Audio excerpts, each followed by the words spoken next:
അങ്കമാലി പോർക്കങ്ങാടി, താടിക്കാരൻ്റെ പോർക്കങ്ങാടി എന്ന് പറയും. ഇതാണ് താടിക്കാരൻ. എന്നൊരു നോട്ടം നോക്കി താടിക്കാരൻ ലാലേട്ടൻ പിരിക്കണ മാതിരി മീശ ഒരു പിരിക്കൽ പിരിച്ചിട്ട് വാ മോനെ ദിനേശ എന്ന് പറഞ്ഞാൽ എന്നെ കിച്ചലിക്കാണ്ട് കൂട്ടിക്കൊണ്ടുപോയി.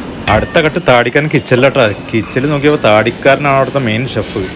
ബിരിയാണിയിലേക്കുള്ള ചിക്കനാണിത്. അപ്പോൾ നല്ല മുളകിട്ട് അരച്ച മീൻകറി, ബീഫ് റോസ്റ്റ് റെഡി. താടിക്കാരൻ നല്ല ബിസി ആട്ടോ രാവിലെ. പോർക്ക് ഫ്രൈ റെഡിയാണ്. താടിക്കാരൻ്റെ മാങ്ങാക്കറി റെഡിയാണ്. അമ്മോ വയവെള്ളം വന്നു. വേറെയും താടിക്കാരൊക്കെ അവിടെ ഉണ്ട് കേട്ടാ. അതാ ലാലേട്ടനും പിന്നെ അതാ നമ്മളെ ചെക്കനും മെസ്സി അവിടെ ഉണ്ട്.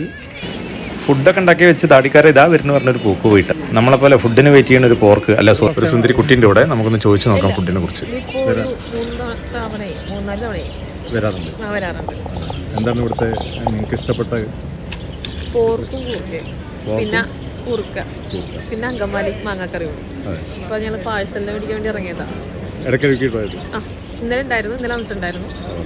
ഇന്നും ഊണിരിക്കാൻ വേണ്ടി. അങ്കമാലി മാങ്ങാക്കറിയും ചോറും കൂടി കൂട്ടി പിടിക്കാനാണ് ഞാനും വന്നത്. എൻ്റെ കൂടെ മലയാള സിനിമയിലെ മുടിച്ചൂടാ മനൻ സിഞ്ചോ ഒറ്റത്തൈക്കലുണ്ട്, പ്രൊഡക്ഷൻ കൺട്രോളറാണ്. ഏതാ നമ്മളെ ജനകൻ്റെ പ്രൊഡ്യൂസർ അരുണേട്ടൻ. ഒരു അച്ഛൻ്റെ രോദനം ഓർമ്മല്ലേ, ആ പ്രൊഡ്യൂസറാണിത്. ഒരു അരമണിക്കൂർ കഴിഞ്ഞപ്പോൾ രണ്ടറി ലൂസിഫറിൽ ലാലേട്ടൻ വരുന്ന മാതിരി താടിക്കാരൻ. ഞെട്ടിട്ടാ. ഇത്ര നേരം നമ്മൾ കിച്ചണിൽ കണ്ട താടിക്കാരനല്ല, വേറൊരു താടിക്കാരൻ. തിരിയൊക്കെ കത്തിച്ച് പ്രാർത്ഥിച്ച് താടിക്കാരൻ്റെ കൈ കൊണ്ട് തന്നെ മാങ്ങാക്കറി ഞങ്ങൾക്ക് കൊടുന്നു. ഫുഡൊക്കെ എല്ലാവരും ഉണ്ടാക്കും, പക്ഷേ കൈപ്പുണ്യം അതൊരു താടിക്കാരൻ്റെ ഒരു രക്ഷയിലിട്ടാ. ഒടുക്കത്തെ കൈപ്പുണ്യം. ഞാൻ മാങ്ങാക്കറി എടുത്ത് ചോറിലേക്ക് വെച്ചിട്ടാ. ഇനി എനിക്ക് വെയിറ്റ് ചെയ്യാനൊന്നും വയ്യ. ഓക്കെ, അപ്പം ഞാൻ തുടങ്ങാൻ വേണ്ടി പോവാണ്. എൻ്റെ അമ്മോ വയൽ വെള്ളം വന്നു. ചെമ്മീൻ ചമ്മന്തി, തോരൻ, അവില്, കുഴുവ പൊരിച്ചിട്ടുണ്ട്, മീൻകറി. എൻ്റെ അമ്മോ താടിക്കാരാ, ഐ ലവ് യു. എൻ്റെ അമ്മോ പോർക്ക് റോസ്റ്റ്. പ്രൊഡക്ഷൻ കൺട്രോൾക്ക് ക്ഷമയൊന്നുമില്ല കേട്ടോ. ഒന്ന് കൊണ്ടുവന്ന് വെക്കേണ്ട താമസം. പിന്നെ ഒന്നും കാണാനില്ല, പുള്ളി പെടപ്പെടച്ചിട്ട് സാധനം അടിച്ചുകൊണ്ടിരിക്കുകയാണ്. മീൻകറി എടുത്ത് ചോറിലേക്ക് ഒഴിച്ചിട്ട് ഇതാ നമ്മളെ ജനകൻ്റെ പ്രൊഡ്യൂസർ ഒരു അച്ഛൻ്റെ രോദനം എന്ന് പറഞ്ഞ് തട്ടിക്കൊണ്ടിരിക്കുകയാണ്. ഇതുവരെ വായ തോരാതെ സംസാരിച്ചാൽ ആളിപ്പോൾ ഒന്നും മിണ്ടണില്ല. ഒരു രക്ഷയില്ല കേട്ടോ മാങ്ങാക്കറി. എല്ലാവരും പറയണ വരെയാണ് സൂപ്പറാണ്. താടിക്കാര ഫുഡ് രക്ഷയില്ല. പിന്നെ എനിക്കൊരു ആഗ്രഹം ഉണ്ടായി താടിക്കാരൻ്റെ കൂടെ നിന്നൊരു സെൽഫി എടുക്കാൻ.